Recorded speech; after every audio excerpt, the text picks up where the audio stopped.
Last time she was on, it was the highest rated show on our season one episodes. She is an activist, blogger, and now an author. And last time she was on, she had people discussing PWIs and HBCUs when they heard the interview. Nicole Spears, thank you for making time for us today. Thank you for having me again. I appreciate it. Oh, always welcome. Speaking of PWIs and HBCUs, I wanted to start off there. The White House this week is going to come out with an executive order addressing HBCUs, and it's kind of being reported as though that's something new. I want to let the people know that that's something that's been done since the Carter administration by every president. But what will be different is some are saying that Trump wants to one-up Obama on this, and two of the things that people that represent HBCUs are asking for is, one, they're asking that the initiative be moved from the Education Department to the White House, and they're also asking for aspirational goals for money spent on the universities. The president and CEO of Thurgood Marshall College Fund, he was critical of Obama, and he's hoping that this administration will address those two things. I know this is something that's near and dear to you. What does Nicole Spears, what would you like to see this administration do? And do you care that it's possible that Trump's motivation is to just one-up Obama on this? Do you care what his motivation is as long as the HBCUs are helped? Well, you hit it on the head. I really don't care what his motivation is. If that's what he feels he want to do in order to do more, then I would be the instigator in all of it and go to 45 and say, hey, look, you could be better than President Obama. If I have to instigate that for him to do better, then so be it. I can care less what his motive is, or if that's what he want to do, then I'm all for it. But what I would he loves compliments. Oh, yeah. So I compliment him all, rub his hair or head or wig or whatever. I do it all. It's no biggie to me.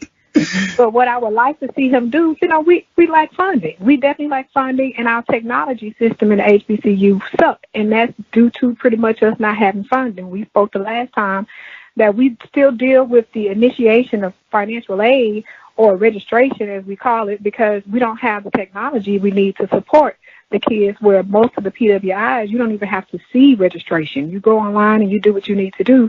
Whereas we still have, I call it initiation, we still have to go wait in line because we don't have the technology. Technology is a $billion industry.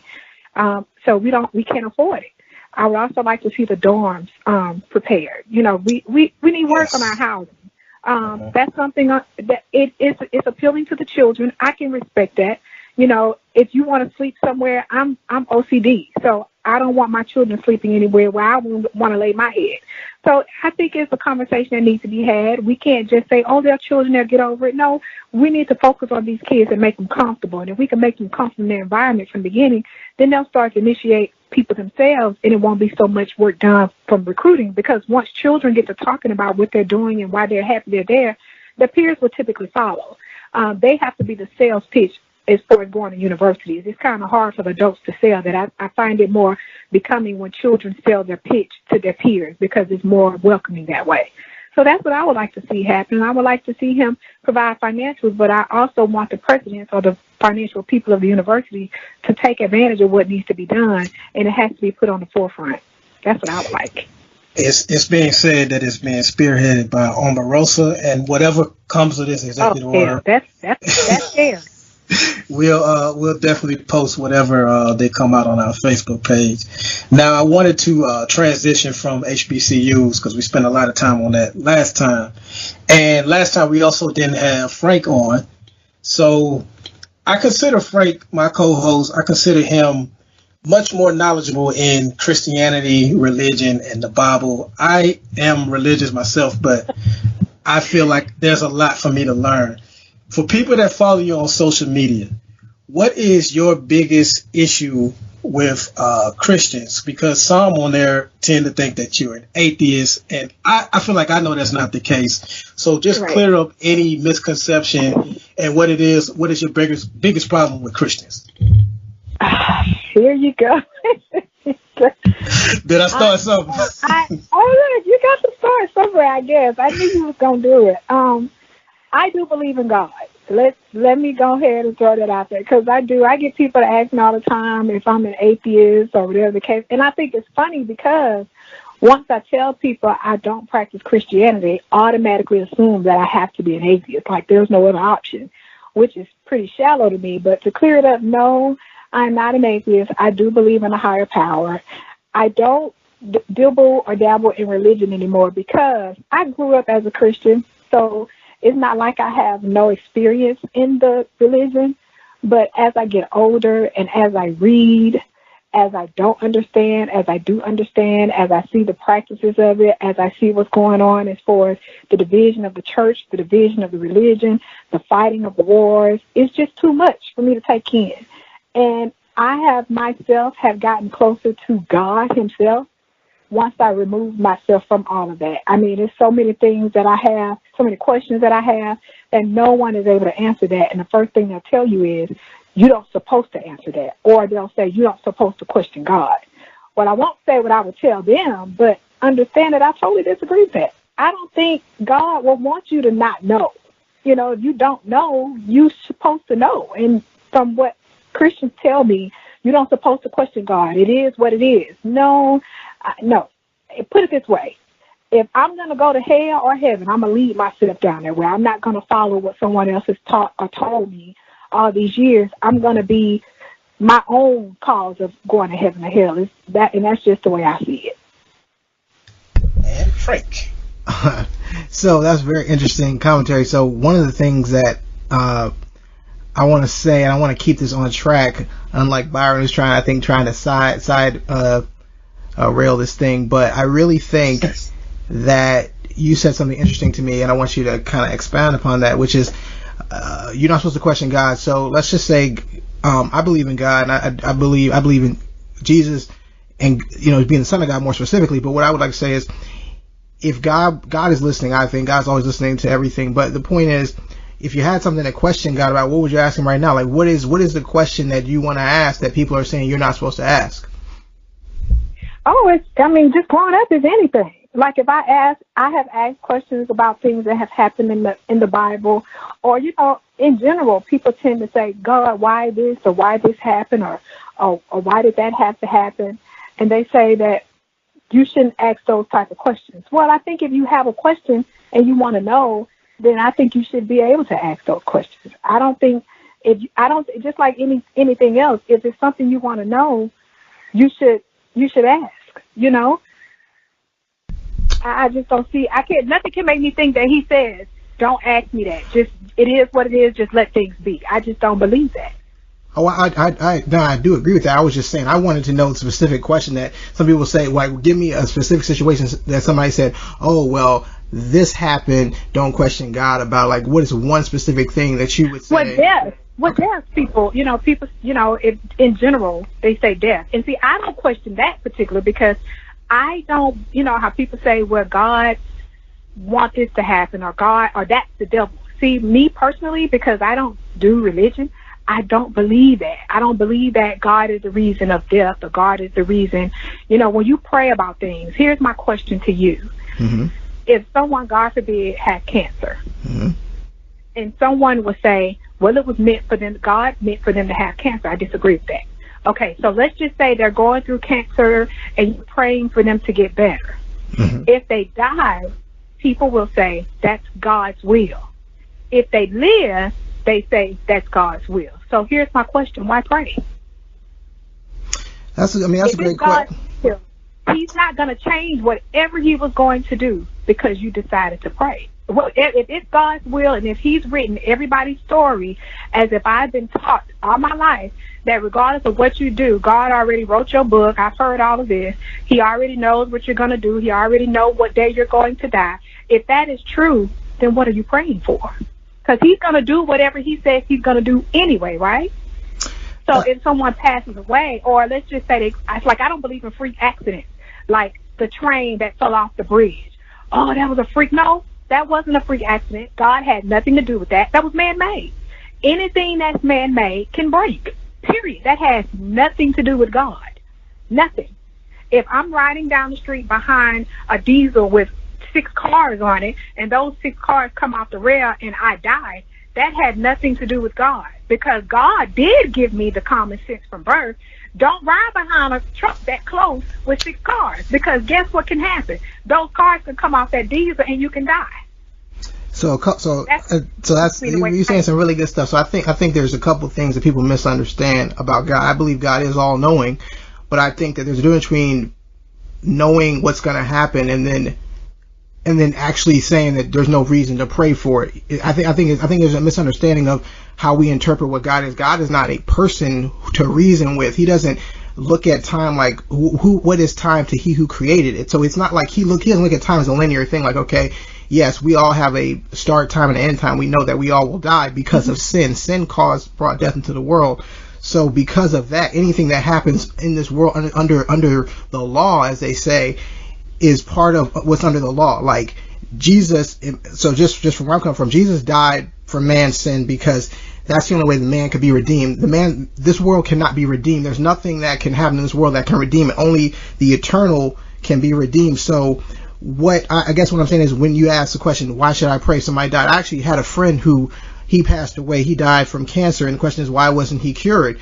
The answer is simple. I mean, it's like he was supposed to die of cancer. Does that mean that God wanted him to die of cancer? No, but because of sin, everybody has something they're going to die from. So he happened to get cancer. He actually had a few occurrences of it. He was cured or in remission a few times, and the third time he had it, he passed away. Now, what happened is, in his death, a lot of things actually changed in my life. My career has totally shifted. So what I'm saying is, God uses death. He uses things in different ways where I don't think people may not understand, like why it happens. It's very sorrowful, it's very tragic, but he may use a death or something that people would say is negative to spur something else, to move something else. So I think that we're all part of one collective body. So when we pray, the prayers that God, like if it's part of God's plan, that doesn't mean that it's just that doesn't mean that you shouldn't pray because of, well, if God doesn't want it to happen, it won't happen. But you pray to show your faith so that God can, reward that faith. And he may not answer your prayer the way you want to, but he is always on time. He's always going to do it right. And I think it's difficult for us to understand that because we are flawed with sin. So it's like you're trying to ask somebody who's perfect. If you believe that God is perfect and you believe he doesn't make mistakes, then it's very difficult to say, well, okay, why didn't this happen? It's just like, it doesn't mean you can't question God. It just means that we don't always understand. And I think there's a difference. I think there's a difference between questioning. I think there's a difference between questioning God and then not understanding everything that happens. Like some people say, well, why was Donald Trump the president? If God is in charge, why would he make Donald Trump the president? Well, what if he made Donald Trump the president so that the people who are Christians who have been slack, have been lazy, are now going to get off their tail and start praying and start being more active, not just praying, but also being active with their works. And, I think that a lot of times Christians have gotten very comfortable in this country. And, Donald Trump is not a Christian. He has specifically said, I am not a Christian. I don't believe in God. I don't need to ask for forgiveness. I don't need to pray. And, right. What you're seeing now is who is really a Christian. And when I say Christian, I agree with you. Jesus was not a Christian specifically because it didn't exist like that. He was Jesus and he said, believe in me. So Christianity, if you say I'm not a Christian, I agree with you. People will say you're an atheist, or they say, what are you? Are you Buddhist? Are you Jewish? No, following Jesus Christ has nothing to do with necessarily putting yourself a label, right? Because there's a lot of people on the alt-right who are saying they're Christian. I will say that they are not. Right. I will say that at the end of times, people will say, well, you know what? God will say, I don't know you, because you say you practice in my name, but you did not. So my thought is, okay, we have a division going on in this country where there are people that have said they are Christian for years and masqueraded behind it. But see, God is not about this mockery of his name, of his faith. And that's why you're seeing what you're seeing now, which is you're seeing people being divided, people that have been comfortable saying, oh yeah, I believe in God, it's cool. But now it's not cool. Right now it's getting a little bit like, oh, you believe in God? Okay, let's see. And I think things are going to continue to be divided because God is dividing his people. And that's why you're seeing these things now. And just going back to some other things you said, yes, it is frustrating times when you pray for something and it doesn't happen. But then sometimes when you can look back in totality, say, wow, that happened because that didn't happen, or it didn't happen because of this. I think that at the end of things, everything will be explained. But I don't think there's anything wrong with being frustrated and being questioned. I've been frustrated, with God. I mean, sometimes I've been somewhere, I've been like, God, when am I just going to get this new job? I want to get out of here. What do you want me to do? What is it that you want me to do? Why am I even here? And it will be revealed. I always believe it will be, if you're listening. And I think a lot of times we don't listen because we want an outcome. We say, well, we want this more money. We want something. And we're not listening. So I think that a lot of times when people say that they're praying and they're not hearing the answer, they're not listening to what God really wants for their life. And he's just like, well, you're not really, and are you wishing or are you praying? I think sometimes people say, well, I hope, I get this job. I hope I get this house. It's like, are you really forcefully praying? Are you praying consistently? What are you praying for? What are the things in your life? What are the other things in your life are you doing? Are you serving others?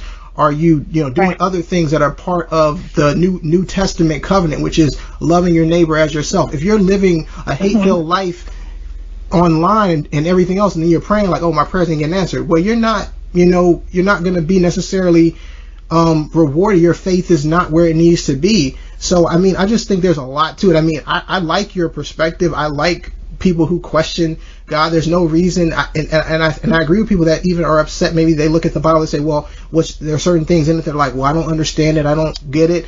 I'm also of the belief that it's possible.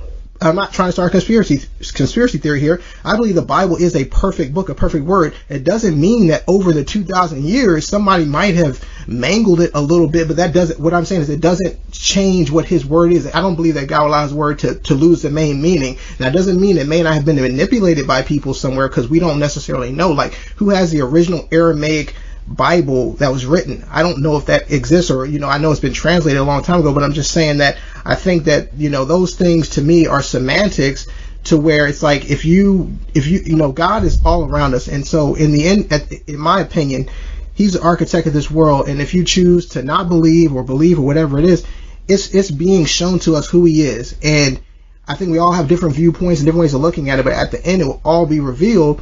And I mean, like I said, I know I just talked all over your answer, and Byron knew this was going to happen, so I'm just going to pause right now. And from your perspective, I totally respect that. I totally understand that. Like I said, I've been a Christian for pretty much 40 years. This is something that I've just been paying more attention to, being more observant of, and actually it's because of the things, most of the things that, well, not most, but what I've read and I cannot comprehend is what has pushed me away from Christianity. And then, of course, the practices of people in Christianity today has scared the crap out of me. Like, I don't even want to be affiliated anymore when I deal with people who claim they're Christians, and then I see what they do, I see what they say. Of course, no one is perfect. I have no problem with that. We're human. Of course, no one is perfect. But it's the same people who preach all day and then turn around and do some of the most conniving things that I've ever realized people could do. And I'm like, really? And you were just praying yesterday, talking in tongue and all this stuff, and then tomorrow you cussing out somebody or blessing somebody out or ready to steal and ready to fight. And I don't understand that. So I just prefer to remove myself from those type of practices and just focus on God Himself, because I've read things in the Bible, of course, that I'm like, wait a minute, the God that I know, I don't believe this. For instance, if you're not a Christian, you're going to be destroyed. That's in the Bible. I don't believe God wrote that. But God created all. Like you said, He created all and everything. You telling me He's going to create everybody and everything up under the heavens and then destroy these people because they didn't choose Christianity? That's bullcrap. Nobody going to make me believe God said that. And He created everybody that's Muslim, everybody that's Buddhist, everybody. And you're going to tell me because they chose that religion that He's not going to bless them, or they're going to be destroyed? No, something else. And you may find it, a lot of people find it funny, but I want you to think about this. They say lust is a sin, right? Yes. Okay, here's my thing. When I see a man, and if he's fine, and if I get aroused because he's fine as a woman, and I get aroused, you ain't going to tell me I'm wrong. Let me explain to you why. If God didn't want me to get horny or aroused for looking at a fine man, He would have made my arms flap instead. Do you understand what I'm saying? That's natural. But again, I think we're talking about a semantic thing, because yes, I believe lust is a sin, but I also believe that we are steeped in sin. So I don't think that it's worth like, oh, I looked at this woman and I thought she looked good, and so I sinned.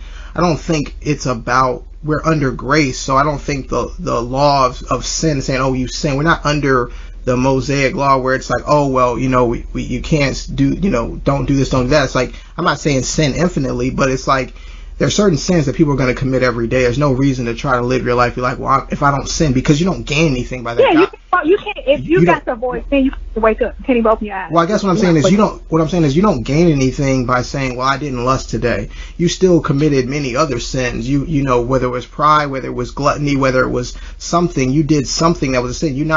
So I guess what I'm saying is, a lot of times the problem with Christianity is they focus on rules, which are, I'm not saying that you shouldn't have things you try to strive for, but it's not enough, because you can't get in. And I disagree with something you said. You said something about bless. God blesses all people, non-believers, believers, whoever they are. Right.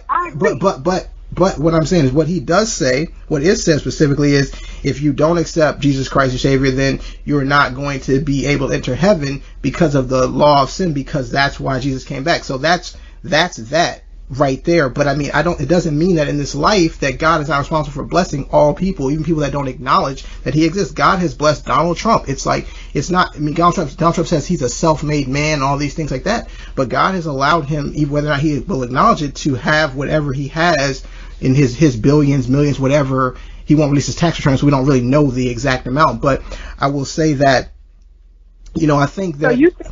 Go ahead. So you think that the people that are not Christians, you believe too that they won't go into heaven because they're not Christians? You believe that as well? I didn't say not Christian. I said believe in the Son, believe in Jesus, the Son of God, and say whatever title you want to put it as. You could be a Muslim and believe Jesus is the Son of God and accept him as your Savior. What I'm saying is, Christianity has identified itself as the only way, from a standpoint of they say that we say we believe that Jesus is. But the Quran, that's their only religion too. Nothing else is. I'm saying, what makes Christianity more important than the next religion? Because the next religion, they're saying the same thing Christians are saying about the Bible. So who's to say which one is right? People can make that's the whole point of people having their choice. You just said, well, what is the point of God? Why do anything? Well, people have the ability, I believe, to have their own choice. Just because God knows what choice you're going to make doesn't mean that you don't have a choice to make. And I'm not going to change my view. You're not going to change your view. I do believe, yes, that you should, that to enter heaven, you have to accept Jesus Christ. Now, am I telling people to stop, to convert to Christianity, or am I going to start bashing Muslims? Do I think Muslims should be banned from immigration? No, of course not. But I'm not going to compromise what I believe about my faith. So what I'm saying is, there's no reason. What I'm saying is, there's no reason for any real division, because this is my thought. Like, if you may not believe that, and that's fine, but there's only one truth, right? And then one day it will be revealed what it is. It can't be 10 different truths. It's like, a lot of people say, well, there's this, there's that. It's like, okay, so one day either everybody's going to get into heaven or everybody's not going to get in heaven, but it's not going to be either. It's not going to be a and both. So my thought is, while you're in this life, for me, from my perspective, it's like, I'm going to live my life by a certain example, do certain things. I'm going to have my certain beliefs. And that doesn't mean that anybody who doesn't believe what I believe is any less than me. I'm no better than anybody else. I believe, through accepting Jesus Christ, I have gotten a ticket to eternal life because of what I've read about, what I understand. But that doesn't mean that people aren't going to have a different opinion, their own opinion. And I'm not going to act any differently towards people who have a different belief system than me, or think that they're any less entitled to the pursuit of love, happiness, and a great life while they're on earth. That's really the biggest problem I see with Christianity, is that people are focused on trying to envelop everybody who's not a Christian.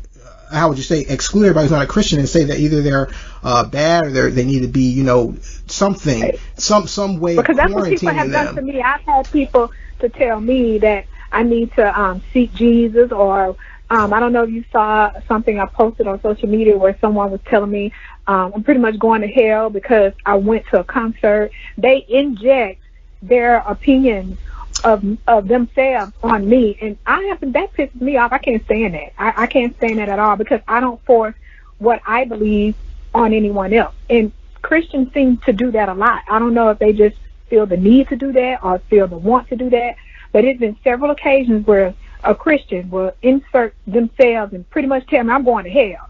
And I didn't say anything. I don't even be speaking about Christianity. Like if I bring up the conversation of Christianity, I understand that then. But if I'm just talking about everyday stuff and you just decide you want to tell me I'm going to hell or I'm evil or something and I need to repent, no, I can't stand that. Don't do that. I can't stand that at all. And that's Nicole's biggest thing. What you said towards the end of your answer, Frank, was that at the end of the day, we don't know. You have to live your life a certain way. And I think she questions, the judgment that she gets from Christians. Christians seem to be the most judgmental people. Yes. Oh my God. But Christians also feel attacked too. Well, one more thing I want to say is a great, Jesus taught on a lot of parables, and if Matthew 13, I think 9 through 24, he talks about the wheat and the chaff. And there's a sower and he sows seed in the field, and he sowed good seed. And the sower of the seed is God in the parable, if you read it. And the seed is his children, people that have chosen to follow him. I'm just reading the parable. I'm not making any suggestion. I'm just telling you what it is. And then in the night, a bad seed came and a bad person came and put basically bad seed in, and basically when the wheat started growing up, the people noticed, oh hey, they asked the sower of the field, hey look, I see that you got weeds with the chaff. Do we need to pull up the weeds? And he says, nah, we're not going to pull up the weeds because we could end up pulling up the wheat too. And so basically he said at harvest, we will wait till they grow out and we'll separate the wheat from the chaff. Now, the reason people have heard that verse a million times, but the commentary that is important to understand is that there was no separation early on because it was so hard to tell who was who that it wasn't until the final harvest that they were able to be separated. So what I'm saying is, whatever you decide to believe or whatever you believe, make sure you just focus on yourself believing it, because it isn't until the end, the harvest, is going to be revealed. So what I'm saying is, you're worried about some other weed, you might be a weed. You're worried about, you think you're a wheat, you might be a weed. I guess what I'm saying is, because they're allowed to grow together and not separated until the end, I think it's very important for all of us in our walk to say, well, what are we really focused on? What are we trying to do personally? Because you don't really know. Because you can't look at yourself now and think you're better than somebody else or think you're entitled to somebody else. Like, even though I told you what I believe about Jesus Christ, I don't think that I'm still very concerned about my salvation from a standpoint of I'm a sinful person and I have a lot to work on. So I'm not like,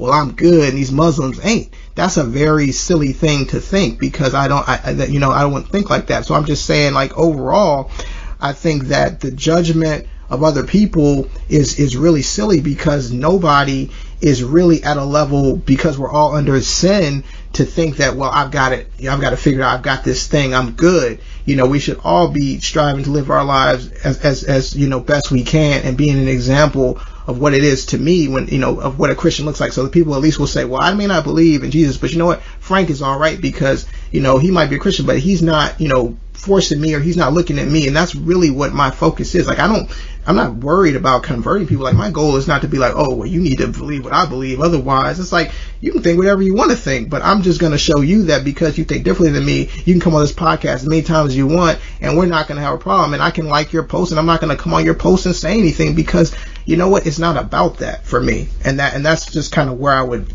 leave it. Well, and that's fine, but I guess because I can be confrontational, or when people come at me like that, I'm confrontational on purpose. Because number one, I do try to teach them a lesson. Don't come at people like that. If you've never done it before, and I'm the first time you've done it, hopefully with my reply, which is very vulgar, you would never do it again. That's why I do give you my clap back, because I can't stand it. And as far as like what you just said, I don't care what people think when it comes to my walk or what I do. And I don't care what other people else, I don't care what anyone else is doing. That's fine. And like you just said, I don't judge. I don't judge anyone. My happiness, my love, my caringness, my passion, it did not come from me reading the Bible or me being raised in the church. It didn't come from that. That's something that my mom taught me. That's something that I was raised on. I didn't read the Bible. When we're children, we didn't know about that. So we just follow what everyone else followed. My emotions and my love for the world and for these children, I've had someone to tell me that I won't be successful with these kids until I read the Bible. See, that's the type of stuff that I can't, don't do that. I didn't ask for that. She didn't know what I studied or what I believed in, nothing. She asked me, do I read the Bible? And I told her no. And she told me I would not be able to do what I need to do with these kids until I read the Bible. Like, who does that? I can't stand it. I'm going to keep doing what I'm doing. It's not just because I don't read the Bible or I don't follow religion does not make me a bad person. And it tends to seem that Christians believe to think that because I don't follow Christianity or any religion, that I'm a bad person or that I'm an atheist. Well, I'm going to clear it up again. I believe in God. I believe he is the creator of all things. I genuinely do. But all this other stuff to me is confusion. If you would watch, if I have said anything about religion on social media, I can ask one question, one basic question about something in the Bible, and I would get 50 different answers. So that to me is disturbing. Like, everyone reads the Bible and will get something totally different out of it. And I don't think that's the way it's supposed to be. I could be wrong. I don't think that everybody's supposed to get a different translation of what they're reading, because if I read a verse in the book, and then I can say that the book is telling me to go rob, kill, and steal. And if I go rob, kill, and steal based on the Bible verse, you can't tell me that I was wrong if that's my interpretation of it from the Bible. You can't do that if that's what I genuinely got out of it. So I just prefer to do away with religion and let the world know. I love God. I talk to God every day. I believe there is one God. I believe he created everything and everybody. I think he gave us everything we need to survive in his natural world. And that's what I believe, period. I don't judge anybody who decides to want to study Christianity. I don't judge anybody, because I don't care to judge anybody. I got too much going on in my life to care what anybody else think or what anybody else study. Just don't try to push it down on me, because I'm going to get irritated and the conversation is not going to end well. I commend anybody. Most people need some type of moral book to try to walk right in life. Because, people say, well, if you took religion away, the world would be in chaos. Well, hell, the world is in chaos now. And most of the people who are doing all the harm, they call themselves Christians. So I don't know if it would be any different, really, or if any worse. Maybe it'll be a little bit worse, but the world is in chaos now. And most of these people believe in something. And they know they're doing wrong, and they still doing wrong.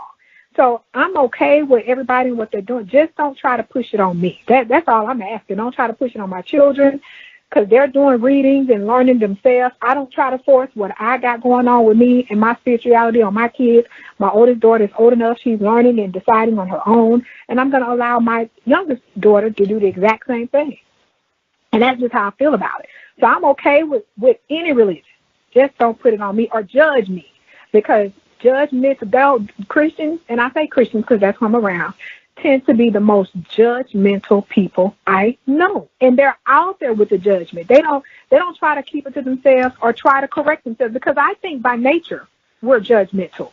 And that's okay. I think we judge people automatically when we see them. It's automatic. It's mental. We have the media brain making us think certain ways with how we watch TV. So, of course, it's always something that we're going to see and we're going to think back to it. And that's because I've had myself locking the door when I see a black man with dreads. It's all mental. The TV does that to us. So we're going to judge immediately.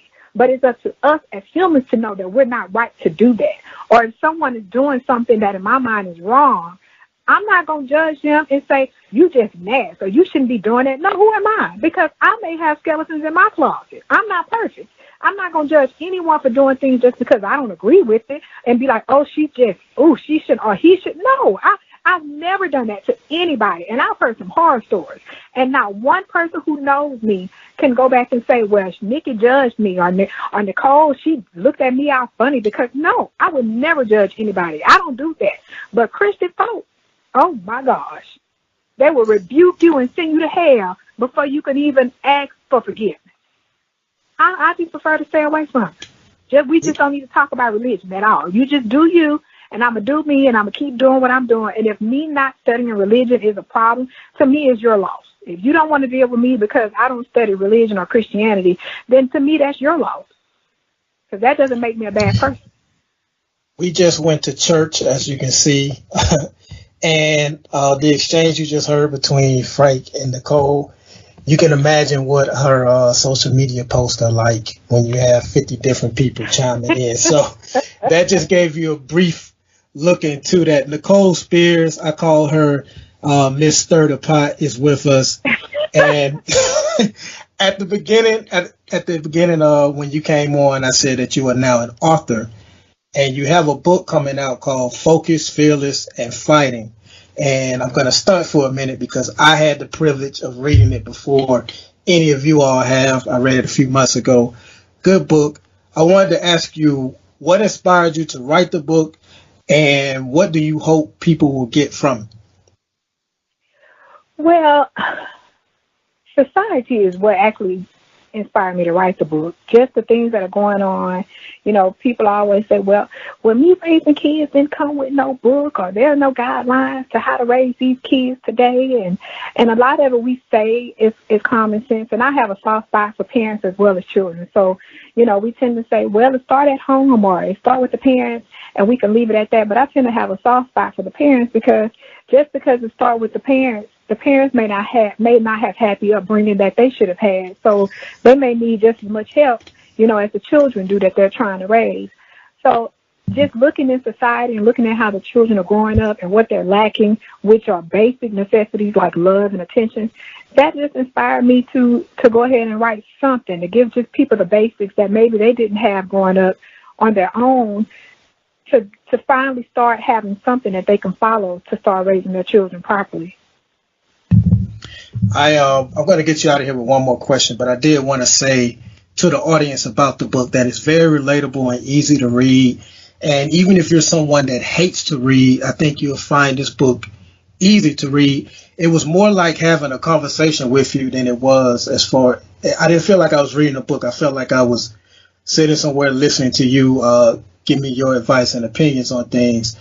The when you can't help with schoolwork section was my favorite. The section that you wrote about on sex, I feel like is very important, and allowing your kids to not be a follower, I felt like was very informative. So I do want to wish you good luck on the book. It'll be coming out later this year, correct? Yes, and again it's called Focus, Fearless, and Fighting. Now, speaking of focus, you've been focused on investing in Pritchard, Alabama. That's a small town in Mobile where Frank and I are from and where you are. It's a predominantly black neighborhood. And I've been seeing a lot of your posts, and you've been very focused on investing and building up Pritchard, Alabama, as it has, I guess, suffered economically. How can people help you with this effort, and what is your goal with building up Pritchard? I'm so glad you asked me that. Right now, we have an account open at Commonwealth National Bank here in Mobile, the only black bank we have. And if people can go there and donate $5, $2, $1, whatever they can, you know, we're not putting a dollar figure on anything that they can donate. What the plan is initially, we want to go ahead and we have adopted a sign area in Pritchard approved by the city councilman as well as the mayor. We hope to soon do 100 balloon drop in that area at that particular site where we're going to do this. And we want to build a brand new Welcome to Pritchard sign. We want to make it a beautiful brick sign, something that Pritchard is probably never used to having, but we want to make it a beautification area, and we want to do that first. And the reason why we want to do that first is we want to let the community know that we're not just taking your money and doing anything with it, and we want to show them that we're serious about revitalizing the city. We would hope to turn downtown Pritchard, the city mall area, we will hope to turn that into a small Black Wall Street if we can. And that's where we're starting from. So we want to start small, and once the community realizes that we're serious about what we're doing, maybe they'll participate more, they'll donate more. Maybe we'll get some companies close to the area to start donating as well, so we can kind of revitalize and put businesses back into the city and get more people to visit the city and get it revitalized again, make it another place where people want to live. That is fantastic. I want you to tell the listeners one more time, how can they and where can they donate? You said at least $5? At least $5 to any Commonwealth National Bank in Mobile. The account is under self-preservation. So they can go into any Commonwealth bank and donate whatever they can, and the account is called Self-Preservation. Well said. Well done. Good luck on that. Good luck on the book. Nicole Spears, we talked about religion, HBCUs, a book, building up a community. She is well-rounded, as you can see. I want to thank you again for coming on. For those of you that don't know, she's in Mobile. The Boom Boom is going on right now. If you don't know what the Boom Boom is, you wasn't born in Mobile, so that's too bad. But that's going on. And she took time out to be with us when she could be partaking in those festivities. So we thank you for coming on. And Thank you. I hope everyone enjoyed, whether they agree or disagree, I hope they enjoyed this. And like last time, hope it'll make you think. Thank you for coming on, man. Thank you.